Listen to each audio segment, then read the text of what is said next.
Greetings, Guardians, my name is Bife here. Throughout the King's Fall raid, there's a silent companion that escorts us on our way.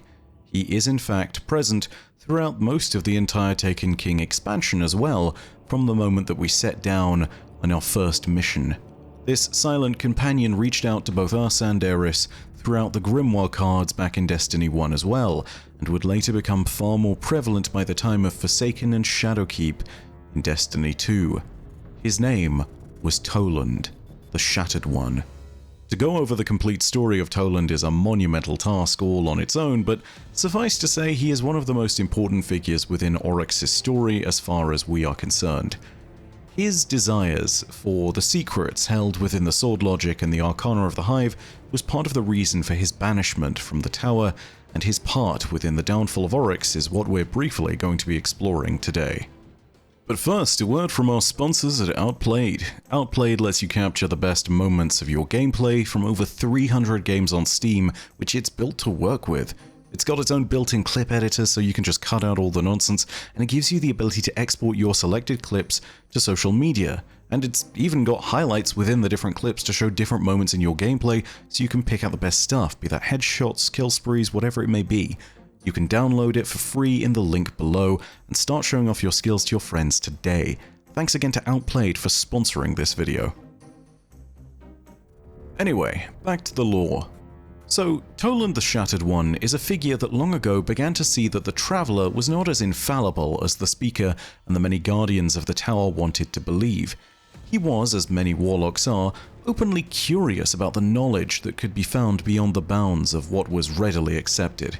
The biggest difference between him and the other Warlocks was that he was willing to push those bounds to a place that would seem to be of utter madness.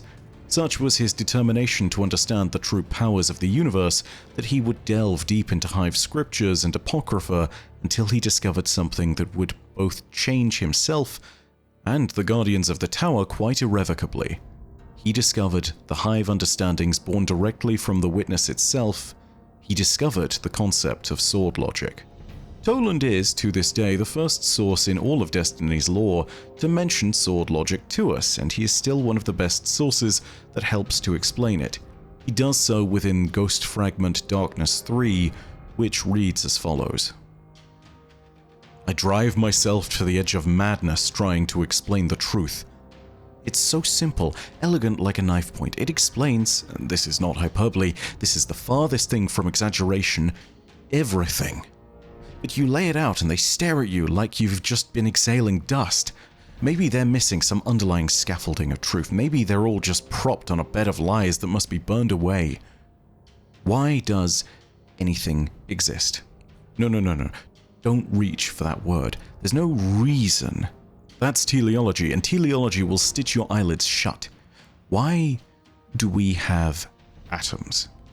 Because atomic matter is more stable than the primordial broth. Atoms defeated the broth. That was the first war.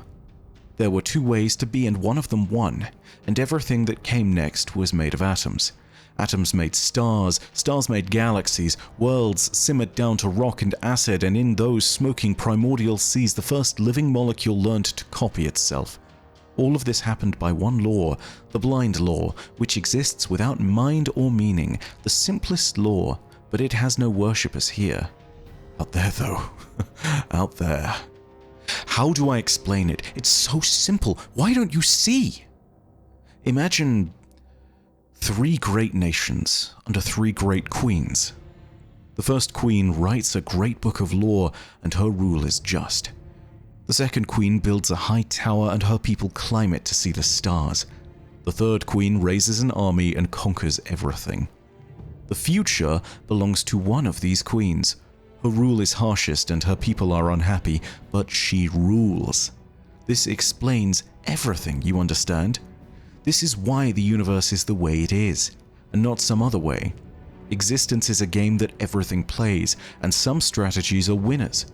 The ability to exist, to shape existence, to remake it so that your descendants, molecules or stars, or people or ideas will flourish, and others will not find ground to grow. And as the universe ticks on towards the close, the great players will face each other. In the next round, there will be 3 queens, and all of them will have armies, and now it will be a battle of swords, until one of them discovers the cannon, or the plague, or the killing word. Everything is becoming more ruthless, and in the end, only the most ruthless will remain. Look up at the sky, and they will hunt the territories of the night and extinguish the first glint of competition before it can even understand what it faces or why it has transgressed. This is the shape of victory. To rule the universe so absolutely that nothing will ever exist except by your consent. This is the queen at the end of time, whose sovereignty is eternal because no other sovereign can defeat it. And there is no reason for it, no more than there was reason for the victory of the atom. It is simply the winning play. Of course, it might be that there was another country, with other queens, and in this country, they sat down together and made one law and one tower and one army to guard their borders. This is the dream of small minds, a gentle place ringed in spears. But I do not think those spears will hold against the queen of the country of armies. And that is all that will matter in the end. Upon this simple analogy of 3 queens, upon this understanding of the sword logic, Toland would base his entire creed. His beliefs became the foundation of his actions. His opposition to the Hive was bred from the understanding that their ways needed to be mantled in order for us to survive, let alone thrive. The impact he had on our tale within the early wars against Oryx and the Hive are clear as day. One can see them easily if one understands the events that led to the downfall of the Taken King. It all realistically, though, starts with 2, Eriana III and Eris Morn. The Warlock and the Hunter came to Toland the Shattered with the request for his assistance in the defeat of the monster of Luna, Crota, the son of Oryx. Crota had recently smashed the armies assembled under the banner of the Cormorant Seal at Mare Ibrium, a battle that had been endorsed by the Speaker and the Consensus, but one that would henceforth be referred to as the Great Disaster. At the apex of the battle that the Guardians were clearly losing against the Hive, Eriana's lover, the legendary Guardian Wei Ning, was slain by the son of Oryx, and Eriana made it her mission to avenge her slain beloved, no matter the cost or sanction. Wei Ning's death would not be in vain, and her memory would not be one left but the knife that Oryx's son had made of her ghost. It would instead be one of vengeance. This Eriana swore. And so they set out on their mission, Eriana and Eris Morn, but the Tower and the Consensus would offer no assistance. All cislunar interventions were forbade now, and they would have no assistance from the Tower as they cut their losses and regrouped. And so, they went to the Master of Hidden Hive Arcana, Toland, and he became the 3rd member of the first Crota Fireteam. But there would need to be more. Along with the assistance of the Shattered One, they recruited Veltalo, a legendary titan, Saimota, a blade dancer, and Omar Agar, a gunslinger. All of them would descend into the Hellmouth and would attempt to find and defeat the son of Oryx. But as 6 of them went down into the pit, the Hive were waiting, and such was their ferocity that only one of them would crawl out. For his part, Toland guided the fireteam through the Hellmouth as best he could, but it would be fair to say that he had his own agenda. Many of the Guardians and the fireteam were lost on the pathways into the darkest depths of the Lunar Fortress. Veltalo was consumed by the Darkblade's thrall. Omar Agar was captured and tortured by Crota's heart. Saimota was murdered as she struck out against Omnigul, Crota's will. Eris Morn's ghost Briar sacrificed herself to give her Lightbearer a chance to survive, and in the end, only Eriana and Toland the Shattered would make their way to the Stills, the darkest, quietest, and most terrifying place below the Hellmouth. This is where the keyhole unto Crota's throne world lay. This is where they would tread, with fading light, but a conviction and purpose that could not be distilled. They made their way into his ascendant realm, but whilst Eriana went onwards to face the son of Oryx, in the final moment of radiance, it was Toland that stopped short, as he stopped to discuss the finer points of death with the death singer Yut, She described death to him so utterly that it was made manifest in her death song, and thus Toland died. But it was not the end for the Shattered One. His body had died, but his soul continued onward. Toland had comprehended the sword logic so well, perhaps, and had gained some proficiency that he had been able to create an ascendant space of his own, a small spit of land within the Sea of Screams which allowed his essence to live onward. From here, he would continue to advise Eris and the rest of her champions as the campaigns against the Hive took shape. When we first appeared within the Dreadnought, he was the one that guided us. When we touched down on Phobos in the Cabal base, it was him that led us to our first encounter with the Taken King's forces. And finally, when we entered Oryx's throne world's depths and sought to end the king once and for all, he was there to guide us. His first appearance to us on Phobos was one that was comprehended by Eris, and this is the point at which Eris and us began to receive messages from the Shattered One, which are portrayed within the grimoire. Take a listen to the very first message that was sent to us. Dearest Eris, Crota's Bane, now we shall see how well you wear that title. It's not all bad.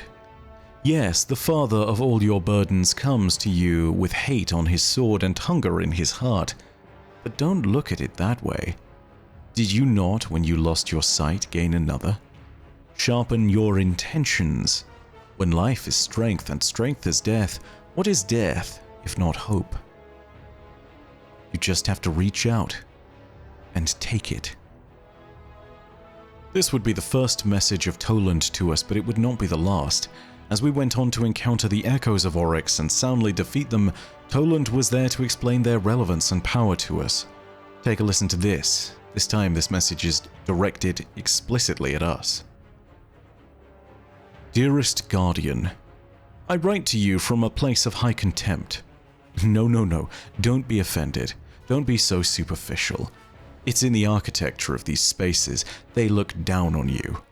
I wander out here, in worlds cut by sharp hive swords, and I send back these messages for you. Of Oryx, that admirable monarch, I have only a little to say. Why? Because he is all in the action, fellow traveler. His philosophy is all on display. He has twinned himself so closely to the power he admires. He has become many-placed, many-formed, sending out emissaries of himself to ask after the truth. In each act of his power, Oryx seeks to incarnate the self-sustaining, immortal suzerainty that he worships. The power that he uses to wash his Taken clean and etch them into useful shapes. Listen. Understand, you simpleton, it's entirely obvious. Oryx inhabits a world where power is truth. To win is to be noble and to be real. When he departs from that world out into the material universe, he is lessened. The echoes of Oryx go forth to ask a question. Are you the truth? And that means, well, you see, I'm sure. This message shows us Toland's great understanding of the Taken King's mechanics, but also it understands this key point that Oryx is truly a dedicated follower of the Witness and is attempting to replicate the very thing that the Witness is within the Hive Apocrypha that mentions it, formless and all-powerful and omnipresent and one with death. When we first arrived upon the Dreadnought and beheld the Court of Oryx, Toland reached out to us again and spoke to the truth behind Oryx's greatest strength and most exploitable weakness. Are you following this? Would it help if I etched a few notes on the margins? I didn't shuck my mortal form and smuggle this nightmare arcana back to the waking world for the benefit of that masked hypocrite's drooling loyal orthodox. Whoever finds this, I hope you're sharp. I hope you read closely. Oryx depends on his court. Oryx depends on his shrines. Do you see why? Punish that dependence. The dependence that Toland is talking about here is Oryx's system of tithes and tributes. The Hive specifically all tithe their strength upwards to the Ascendants who then tithe it to Oryx. If we're able to kill the Ascendants beneath Oryx first, we weaken him, and by weakening him, we will then be able to put him in a vulnerable position where we can kill him. Even in this moment of our earliest discoveries upon the Dreadnought, Toland was well aware of where we would eventually need to go, into Oryx's lair, where we would kill him. Upon the defeat of Oryx in the material universe, the Shattered One would reach out again with further required instructions on how to best assault the Taken King next. It's here that Toland confirmed to us what we already knew, that the Taken King had not truly fallen, and if we wished to see that happen, we would need to do so in his Ascendant realm. Hello again, it's me. I'm sure you know my name. Let me talk a while, let me talk. I do take debased joy in speaking again to small human form heads. When Crota's victory over our little blue world seemed certain, a moment of silence now for Wei Ning, whose directness I admired. It was Oryx who called his child back into the Netherworld to plan final victory. It was to Oryx that the violence of his spawn was tithed. Oryx is the wielder and servant of a terrible truth. He has predicated himself on it. He has pursued it across thousands of Cairn worlds, his quest to embody it. And you have seen the force of that truth expended to create these Taken. He is not a simple thing to kill. He wants to be isomorphic to conquest, to triumph, to killing, and death. He is a syllogism now, but in time, he hopes to become an axiom. This is his strength and his fatal weakness. For if he ever falters in his performance, if the inflow of devastation ever falls behind his expenditure of ruin, he will be consumed. If he is ever outmatched, then by the terms of his own existence, he will cease. It is to Oryx himself, in the heart of the Dreadnought, that armors and encapsulates his throne world, that you must make your last and surest argument. Good luck. Do let me know if a vacancy opens. It should perhaps not be so surprising that Toland understands how to kill the Taken King. He's studied the Hive so explicitly that he's been able to glean all of this knowledge over the years of isolation. But perhaps what is revealed here is Toland's intention, something which I wanted to touch on quite strongly. Toland mentions a vacancy opening within the hierarchy of the Hive here. Upon Oryx's death, that vacancy is one within a grander pyramid of beings, all of which ultimately tithe their way back to the Witness. If that is the case, then there is something we should comprehend here. Toland not only understands that there is a hierarchy of the sword logic, but also believes that such structures are almost sacred and bound by inviolable laws. The death of the Taken King is one which should be followed up with a moment where someone takes his place. And I think Toland assumed it would be us, if not himself. With the death of the Taken King, Toland congratulated us on opening up such a vacancy within one of these most sacred and inviolable pyramid-based structures, one of the places beneath the Witness, which was now open, and he implored for us to behold our place in this universe. We had slain Oryx, and therefore it was only logical to the Shattered One that someone should replace him. Dwell a moment on the weight of what you've done. Contemplate the story you've just ended. Will you ever do anything that screams down the millennia? Will you ever hammer your will on the universe until it rings and rings and rings? Oryx was an awesome power. Show reverence. Alright, enough. A vacancy has opened, hasn't it? How interesting. How very interesting. Do you ever pause, dear listener, to consider who benefits from all this heroism you commit?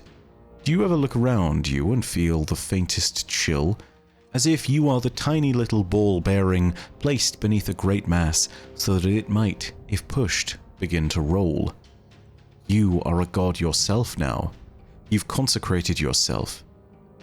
Emulate me. Use your power to learn. There are worse things to practice being. For but a moment, In the aftermath of Oryx's death, we held the possibility of domination unbound. We could have become the sovereigns of the sword logic. We could have mantled our power and become lords of its principles. We could conceivably have taken our place within a hierarchy that we did not yet comprehend or see, and watch as light faded upon this fated eternity, standing at the sides of the likes of Nezarec and Rulk, and Oryx, as he had once been. But we did not. Instead, we collected our spoils, took a deep breath, and returned to the tower. And this action outraged the Shattered One, the one who had worked so long and so hard to help us achieve these momentous moments, this incredible defeat of the Taken King. It drove him mad. "Where are you going?" "No, wait, listen." I was right at first. In the ever-expanding Blighted Place, even light must obey the sword logic. Even you Guardians, you best and brightest of the dying dawn, you drew blood in honor of the Taken King.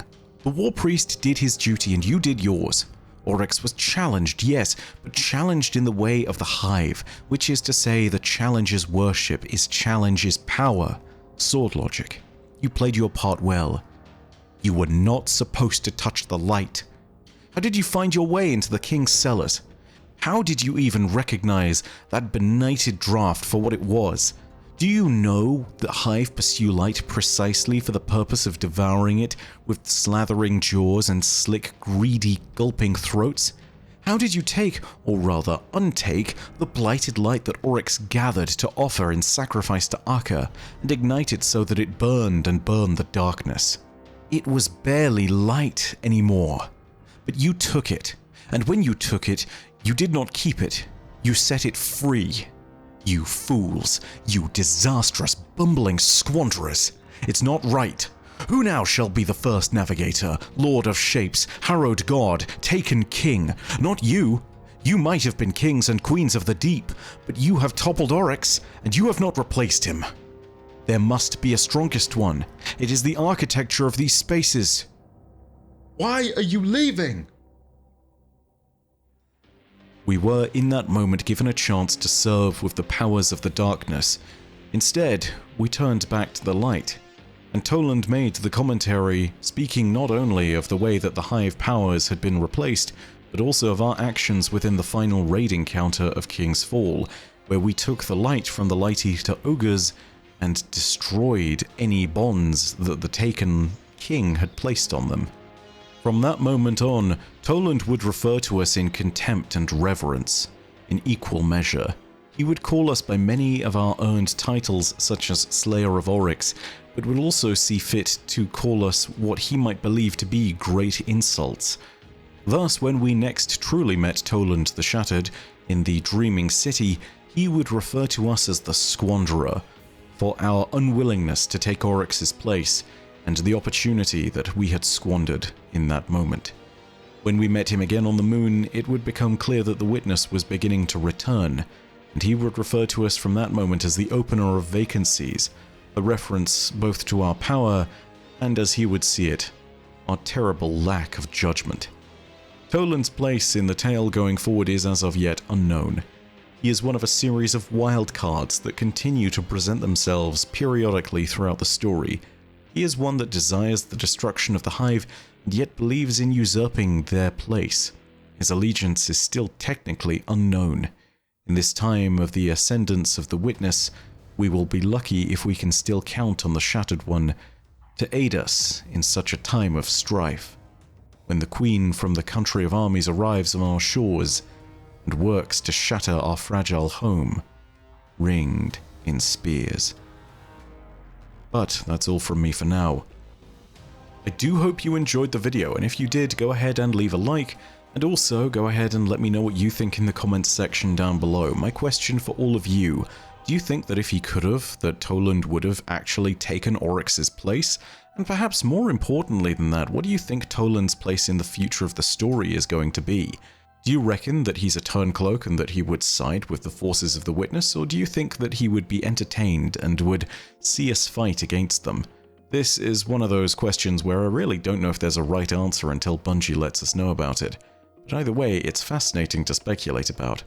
Of course, if you want more Destiny content, go ahead and hit subscribe and the bell next to subscribe to turn on those email notifications.